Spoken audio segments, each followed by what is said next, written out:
No. No. If what we're exploring now works out, and we've got a lot of questions we've got to get answered, but there's a way that we can meet the obligations that we talked about in the last interview, we think, without raising either. We're not going to raise millage and we're not going to raise sales tax. Now, you know, if the population keeps buying more and more and more and more online, if we keep losing retail stores for whatever reason, you know, they all close for a different reason. I'm not going to be the mayor that 30 years ago promised we will never need another tax. I'm not going to be that guy. Frankly, I'm not smart enough to know what's going to happen 10 or 15 years from now. But for all of the needs we see now and a cushion, a little bit of margin that we can, you know, take a deep breath once in a while, there's a way we could do it. But the chart that we were looking at earlier clearly demonstrates that we don't tax as much as comparable cities. Would you agree? And so what we need is we could still be one of the least taxed communities in the state if we had some flexibility. As you know, 1 cent of our 1.5 cents in sales tax is all for dedicated purposes. If we had some flexibility on that, we'd be doing pretty well. It's really not, it's not helping with the operation side. I mean, if you look around, if you look at what we are fixing to deliver for an aquatic center, it's pretty nice. For a small town in rural Arkansas, it's a pretty nice facility.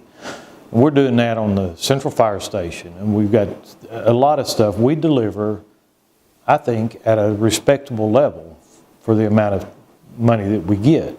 That's because of the 1 cent dedicated tax. But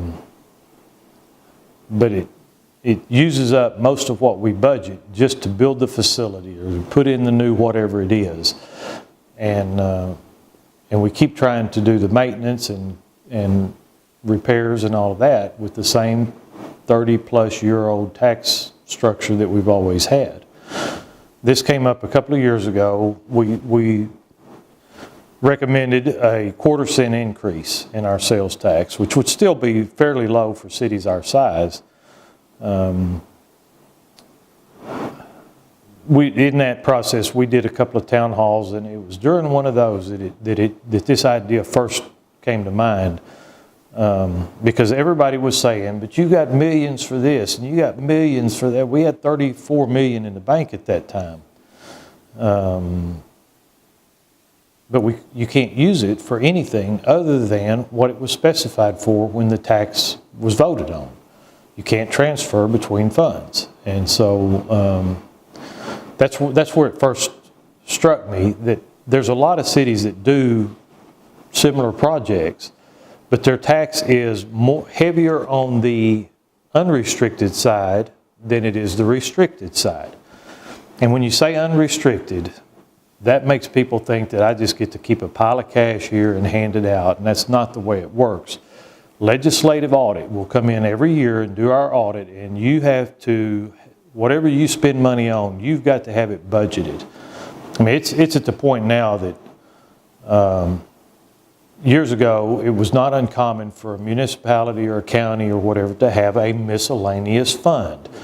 That stuff that pops up, you want to have a meeting and you want to provide lunch, or if you want to give your employees a reward, or a former alderman dies, you want to send flowers. You had a miscellaneous fund, $1,500, $2,000, some small amount that you could do that without having to go next month and get the council to approve it.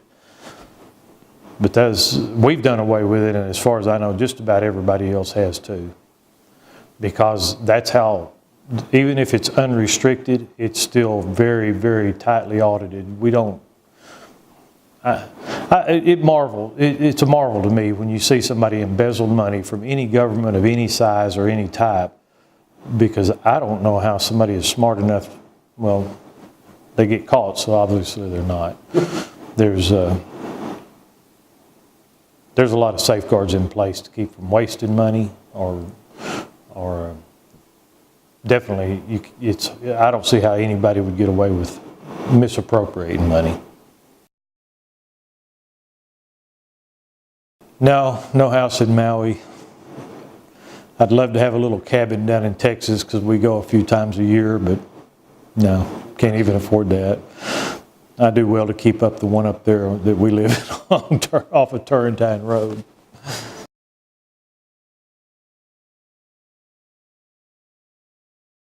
If we don't change anything, we're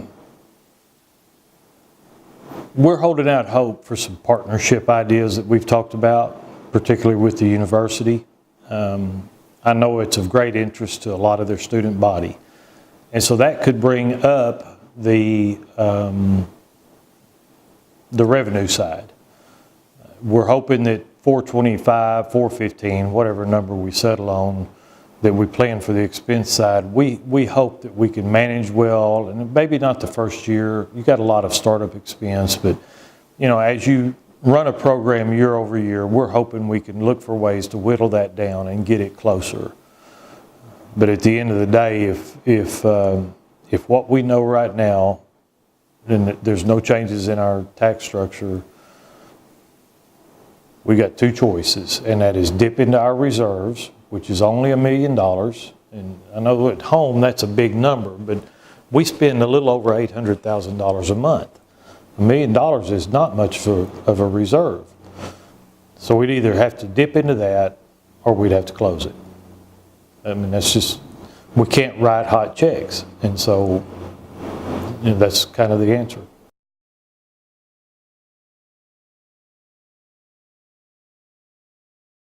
We did. It was actually discussed. It was planned, or, the $7 million total that the sales tax is capped at for the aquatic center.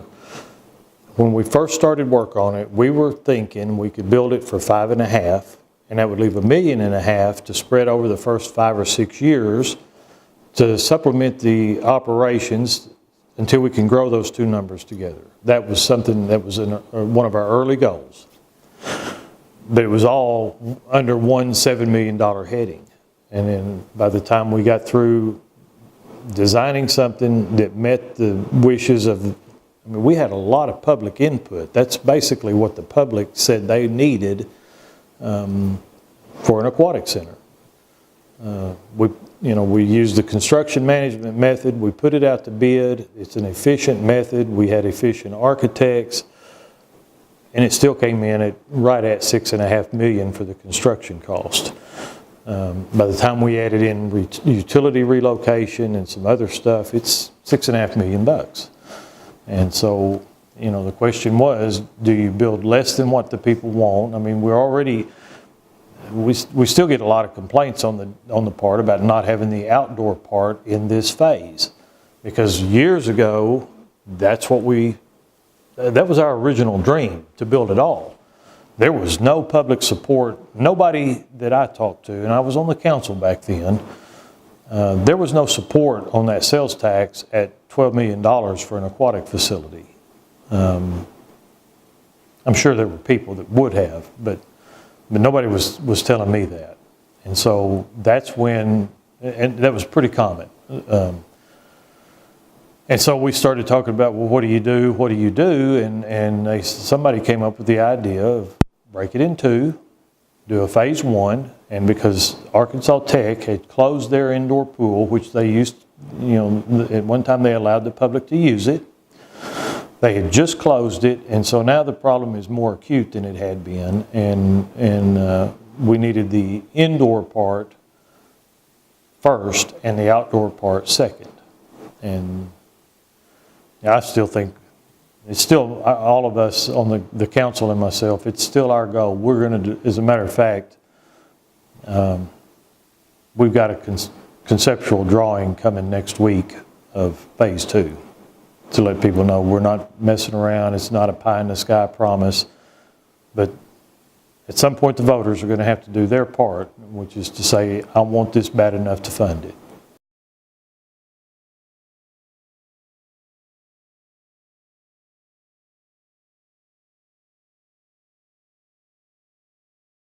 It sounds crazy. I mean, it really does. Because, I mean, you've been in enough of our discussions lately, you know, we need $2 million worth of equipment for the fire department. Minus $400,000 that we've banked over several years. It's still a big number. And because it's going to be a recurring need, you can't just do 30-year financing on it. You've got to pay it off so that you can get it paid off for the next round that has to be done. So let's say $300,000 a year to solve that. You go down and borrow it, say, for 5 or 6 years. You know about our need to pay our entry-level policemen more. Well, we need to pay a lot of our people more. Nobody's got a house in Maui off of what they're making from the city. And so that's a need. The aquatic center, you know, figure $250,000 a year on that. There's several big needs like that. And then the everyday stuff, we've cut our budgets 6 times in the last 7 years. O&M,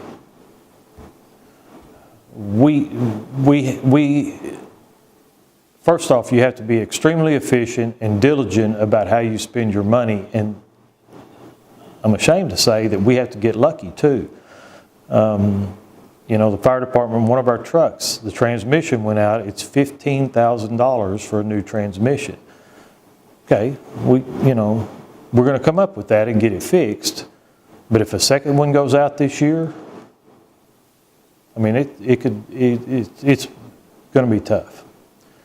And so that's just not a good way to operate an enterprise like ours when you've got some opportunities like this city has coming up. If we can find a way around it, and especially if we can do it without raising taxes. I've talked to enough of the council members and given them the gist of the idea. They've asked some very pointed questions. They're doing their due diligence just like we are, but they've indicated enough interest in it that we're going to try to. There's a lot of numbers that we have to work out. There's legal issues about what you can and can't do that we've got to work out. And I'm not being coy. I don't want to promise something just to turn around 3 months from now and say, oh, that obvious thing that we didn't think about says we can't do this. But we're going to, as you know, 2 years ago, I asked for the council to consider a 1/4 cent increase in our sales tax. And they declined to put it on the ballot, and I totally understand why, because there was not one public statement in support of that. Not one person said, hey, maybe the admin at City Hall knows something about what they're doing, and maybe we ought to consider this. So I understand why it didn't move forward, but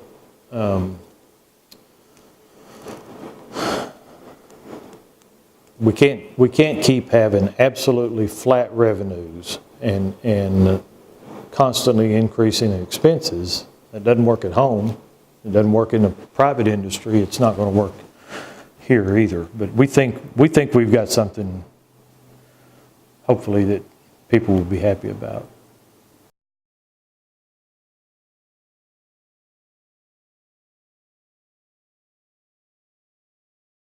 Now the revenues are pretty flat. We've painted ourselves in a corner that other municipalities typically have a little bit of cushion on, and that's the fact that we don't have a millage dedicated to our general fund. With the millage, as everybody that owns property knows, every 3 years they do the reappraisal, and you get a little bump in your property tax. Times all the property in the city. Most cities, they're constantly getting a little bit of an adjustment on that, if nothing else. Well, we don't get a millage. And sales taxes are dead flat. And, internet shopping, stuff like that contributes to it. So the revenues have been there, but you know, as a for instance, we had the budget done last fall, ready to present to the council, and at the very last minute, we got a notice from the Municipal League, who provides our workers' compensation coverage. Oh yeah, we're going to go up. I want to say it was $22,000. And for most of the year, we had a real concern that we were going to be bumped up a rate class on our health insurance. 86% of our employees are covered under our group coverage. And so every month we send them a check for $78,000 or so dollars, nearly $1 million a year. If you have a 10% bump in that, a little quick math tells you it's a big number. And we've talked before about our step plan, where, you know, in our bigger departments, as a way to keep current on salaries, every 3 to 4 years, an employee that's done a good job and sticks around is going to get an increase in their pay. That adds $125,000 to $150,000 a year to our cost. Our costs are increasing, our revenues are not. And so all of these plans, they were made years ago, which you have to do. But I don't know which one of those you would shortchange, knowing what we know now. You know, going forward, we may have to make some really tough decisions, but then you reach a point of diminishing returns. Your quality of life of your place is what you attract newcomers and new industry and development with. When you're looking for a place to locate a new manufacturing plant, that's one of the things you ask. It's not all about how much money will your economic development company give me. It's where are my kids going to go to school? Are there parks for them to play in? What's your trail situation? Some guys love bass fishing. Some guys want to know about your local golf courses. People are starting to understand there's more to life than your work job, your work day, and they're starting to make their choices based on the whole package, which is kind of smart. You know, and we've got some good stuff to sell. We've got the best tasting drinking water in North America. I think it was Zippia.com named us in Arkansas the city with the best work-life balance. And, you know, that's what, for years, that was a pretty good award. People underrate that sometimes, but we have to look at things. If we're looking at stuff for anything less than 5 years from now, we're behind. You can't start planning for 2018 and 2017. And so, you know, that's why we're trying to get ahead of it now, so that we can keep delivering the stuff that we're delivering now at the quality that we're delivering it.